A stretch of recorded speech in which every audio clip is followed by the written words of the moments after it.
Assalamualaikum warahmatullahi wabarakatuh.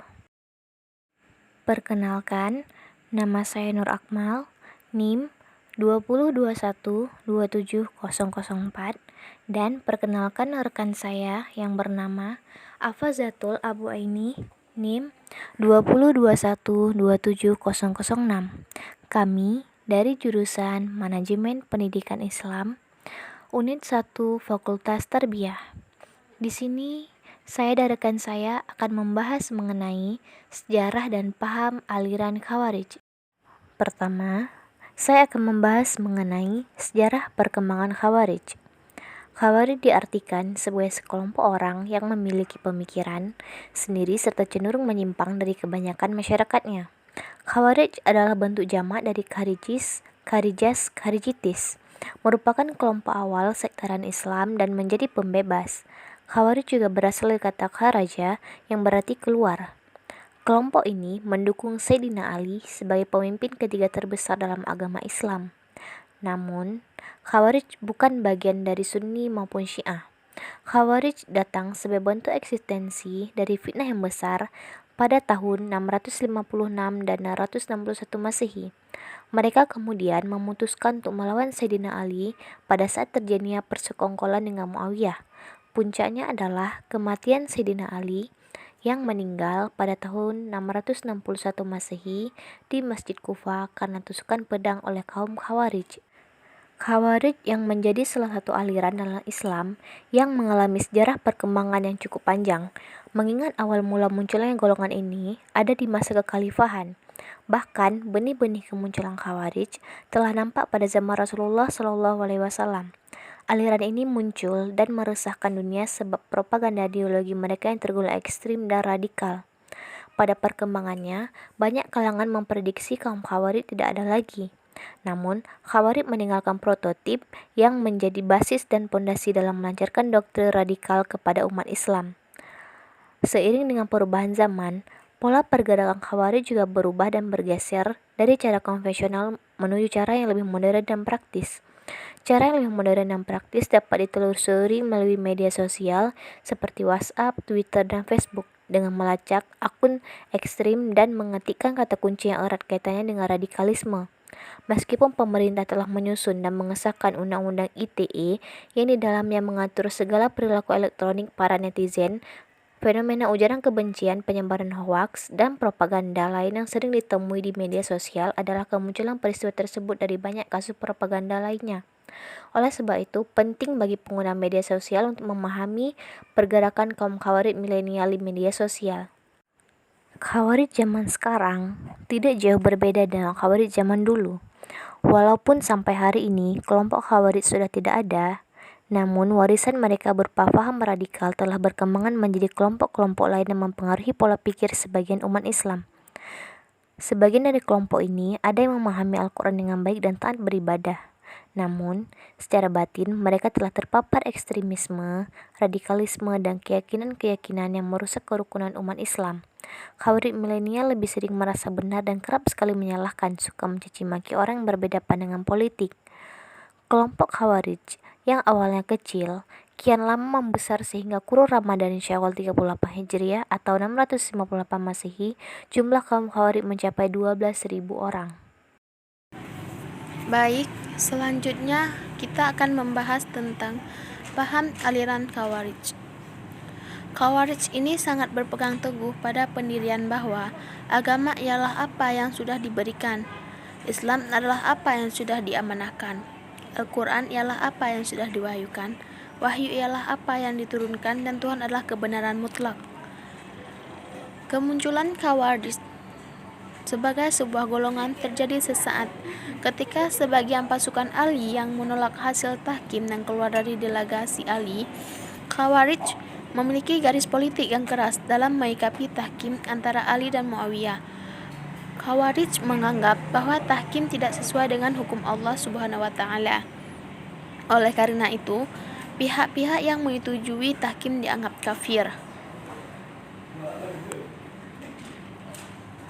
Khawarij merupakan kelompok yang mayoritas dari kabilah-kabilah Al-Rabi'iyah yang memendam permusuhan jahiliyah dengan kabilah Al-Mudariyah.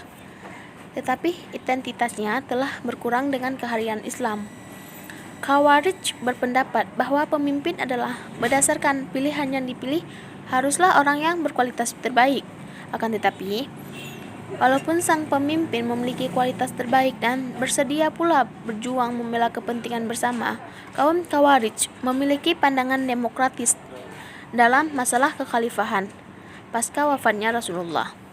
Jabatan khalifah tidak hanya terbatas pada kalangan Arab dan kalangan Quraisy. Syarat khalifah menurut Khawarij adalah seorang muslim yang taat dan berasal dari Afrika berkulit hitam. Apabila khalifah melanggar syariat Islam maka wajib dijatuhkan atau dibunuh. Nah, permasalahan yang menjadi fokus utama kaum Khawarij adalah persoalan kufr, yang merupakan persoalan pertama dalam Islam yang mendasari pemikiran teologi untuk kedepannya. Persoalan kufr yang dikaji oleh Khawarij merupakan pandangan tentang posisi seorang muslim yang melakukan dosa besar, dianggap kafir dan wajib dibunuh. Permasalahan tentang takfiri atau mengkafirkan inilah yang menyebabkan Khawarij menjadi kelompok dalam pertama yang mengangkat permasalahan kalam atau teologi dalam agama Islam. Selanjutnya ada doktrin-doktrin dalam Khawarij. Terdapat 3 doktrin dalam Khawarij. Yang pertama, doktrin politik, yang kedua bidang teologi, dan yang ketiga doktrin sosial. Nah, dalam doktrin politik dibagi lagi menjadi 4 pembahasan. Yang pertama, pemerintah yang bersifat demokratis. Nah, dalam khalifah atau imam harus dipilih dengan pemilu secara bebas dan sah oleh seluruh umat Islam. Yang kedua, khalifah tidak harus dari keturunan Arab. Nah, ini yang berhak menduduki jabatan khalifah tidak hanya terbatas pada orang keturunan Quraisy, tapi semua bangsa Arab maupun non-Arab bisa menjadi seorang khalifah. Yang ketiga ada Khalifah Ali bin Thalib adalah sah, tetapi setelah peristiwa arbitrase dianggap menyeleweng dari ajaran mereka. Yang keempat ada Muawiyah dan Amir bin As, juga Abu Musa al-Asy'ari dianggap menyeleweng dan telah menjadi kafir. Yang kedua ada bidang teologi. Orang yang berdosa besar tidak dipandang dosa apapun termasuk sesuatu yang mereka anggap salah. Mereka menghukumnya sebagai kafir karena mengambil argumentasi dari surah Al-Maidah ayat 44. Jadi, di bidang teologi ini, orang yang berdosa besar itu tidak dianggap salah karena mereka mengambil argumentasi dari surah Al-Maidah ayat 44 tadi. Yang ketiga ada doktrin sosial. Di doktrin sosial ini dibagi lagi menjadi tiga isi. Yang pertama, amal ma'ruf nahi mungkar, melakukan hal-hal yang menuju kepada kebaikan dan menjauhkan diri dari kejahatan. Nah, amal ma'ruf dan mungkar ini melakukan hal yang menuju, yang tidak mendekatkan dirinya dengan dosa, yang dari kejahatan. Yang kedua ada mentakwil ayat-ayat Al-Quran yang mutasyabihat, menjelaskan ayat Al-Quran yang masih perlu penjelasan yang rinci. Dan yang ketiga, manusia bebas memutuskan perbuatannya, bukan Tuhan. Selanjutnya ada tokoh-tokoh Khawarij. Yang pertama ada Abdul Al-Karim bin Azraq. Lahir di Ajdir, Maroko 1883, merupakan kelompok dari Atiyah. Wafat 6 Februari 1963 di Kairo pada usia 80 tahun. Kedua ada Nafi bin Al-Azraq bin Qais Al-Hanafi. Berasal dari Bani Hanifah, ia seorang pemimpin yang sangat berani. Wilayah kekuasaan Nasrani antara perbatasan Irak dan Iran. Wafat tahun 686 Masehi dalam pertempuran di Irak. Yang ketiga ada Ziyad ibnu al-Ashraf. Lahir pada 30 Agustus 1964, wafat pada 279 Hijriah atau 89 Masehi. Yang keempat ada Najnah bin Amir al-Hanafi. Latar belakang pengangkatannya adalah ketika Nafi bin al-Azraq mengeluarkan pendapatnya tentang keterlepasan dirinya dari paham al-Azarikah. Ia terbunuh pada tahun 692 Hijriah. Dan yang terakhir ada Abdullah bin Ibad. Beliau hidup pada penggal kedua abad pertama Hijriah. Beliau meninggal tahun 708 Masehi. Yang terakhir di sini ada sekte-sekte dalam Khawarij. Yang pertama ada Al-Muhakkim. Disebut demikian karena mereka menolak tahkim atau arbitrase antara Ali dan Muawiyah. Dalam paham sekte ini, Ali, Muawiyah, dan semua orang yang menyetujui arbitrase dituduh telah kafir karena telah menyimpang dari ajaran Islam. Begitu pula mereka menganggap kafir orang-orang berbuat dosa besar seperti membunuh tanpa alasan yang sah dan berzina.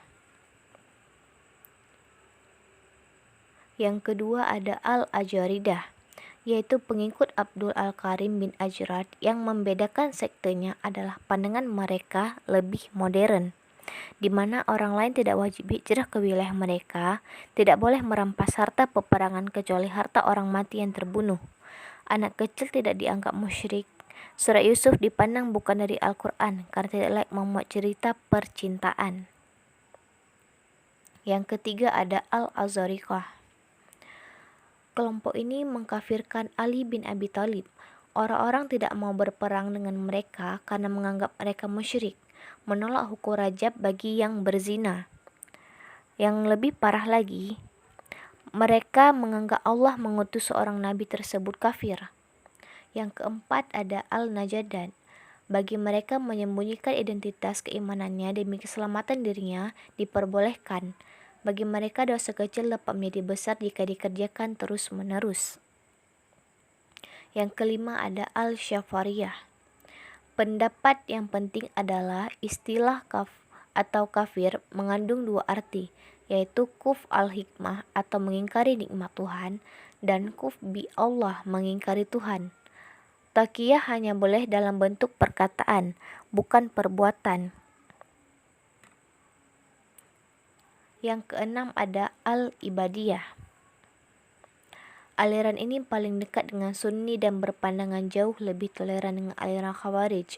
Orang yang berdosa besar tidak disebut mukmin, melainkan muwahhid atau kafir nikmat, tidak membuat pelaku yang keluar dari Islam.